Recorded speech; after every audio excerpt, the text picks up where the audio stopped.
दोस्तों, क्या आपने कभी सुना है कि एक ब्राह्मण ने अपनी ही मां का वध किया और फिर धरती पर 21 बार युद्ध करके सभी अहंकारी क्षत्रियों का संहार किया। यह कहानी है भगवान विष्णु के छठे अवतार परशुराम की। बहुत समय पहले जब पृथ्वी पर क्षत्रियों का अत्याचार बढ़ गया था, राजा राजाओं में अहंकार फैल गया था, वे धर्म के मार्ग से भटक चुके थे। ऋषियों पर अत्याचार, प्रजा पर अन्याय और देवताओं का अपमान करने लगे थे। तब पृथ्वी माता ने देवलोक जाकर भगवान विष्णु से प्रार्थना की, प्रभु मुझे अधर्म से मुक्ति दिलाइए। भगवान विष्णु मुस्कुराए और बोले, अब मैं स्वयं पृथ्वी पर जन्म लूंगा, एक ब्राह्मण के रूप में, परंतु क्षत्रियों की शक्ति लेकर, ताकि धर्म और मर्यादा दोनों की रक्षा हो।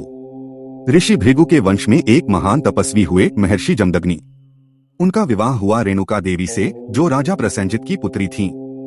दोनों ही अत्यंत धार्मिक और योगी स्वभाव के थे। जब समय आया तब भगवान विष्णु का छठा अवतार उनके घर जन्मा। अशुभ नक्षत्रों को दूर करते हुए जब बालक ने जन्म लिया तो उनके मुख से नमः शिवाय की ध्वनि निकली। सारा आश्रम प्रकाश से भर गया।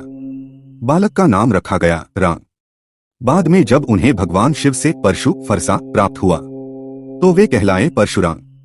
बचपन से ही वे तेजस्वी और कठोर तपस्वी स्वभाव के थे। वे जंगलों में ध्यान करते, माता पिता की सेवा करते और वेदों का अध्ययन करते थे। कहते हैं एक बार उन्होंने अपने पिता से पूछा, पिताश्री क्या शिव जी सच में सबसे महान हैं? पिता बोले, स्वयं जाकर उनसे पूछो। तब बालक राम हिमालय गए और असंख्य वर्षों तक तपस्या की।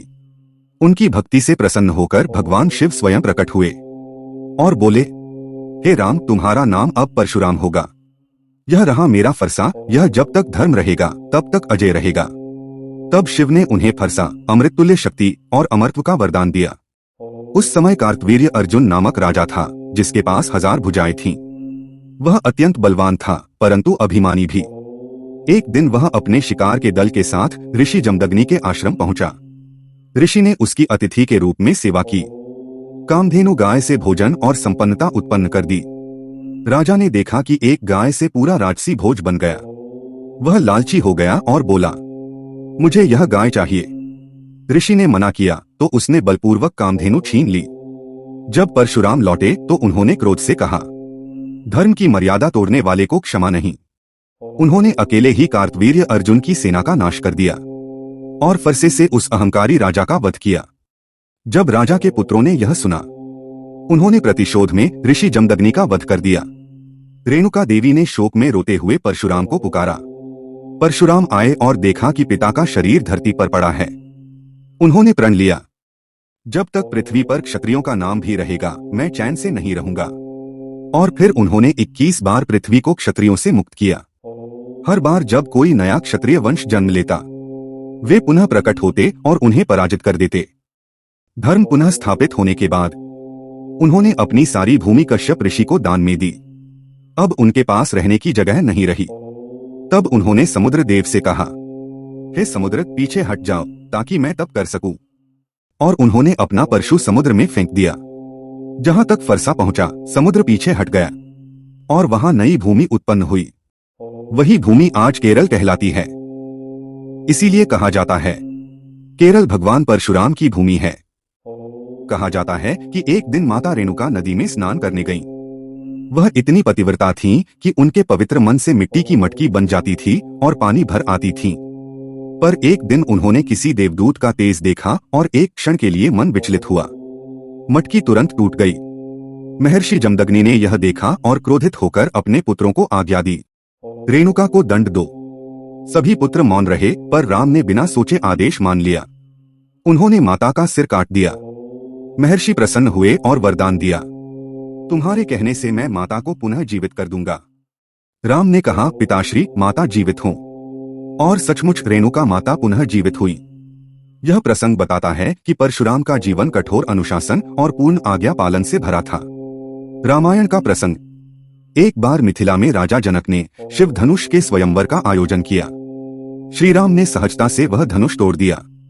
धनुष टूटते ही पृथ्वी कांप उठी और महेंद्र पर्वत पर तप कर रहे परशुराम जी को यह ज्ञात हुआ। वे क्रोधित होकर स्वयं मिथिला पहुंचे और बोले, कौन है वह जो महादेव के धनुष को तोड़ने का साहस कर गया? श्री राम ने नम्रता से प्रणाम किया। लक्ष्मण ने थोड़ा हंसकर कहा, भगवान, जो धनुष टूटा वह तो महादेव का था, न कि आपका। परशुराम ने क्रोध से कहा, यदि तुम सच में वीर हो तो मेरे इस धनुष को उठाओ। श्री राम ने सहजता से धनुष उठा लिया और उसी क्षण परशुराम को अनुभव हुआ कि यह कोई साधारण पुरुष नहीं, बल्कि वही विष्णु हैं जिनका अंश वे स्वयं हैं। वे मुस्कुराए। महाभारत में भूमिका।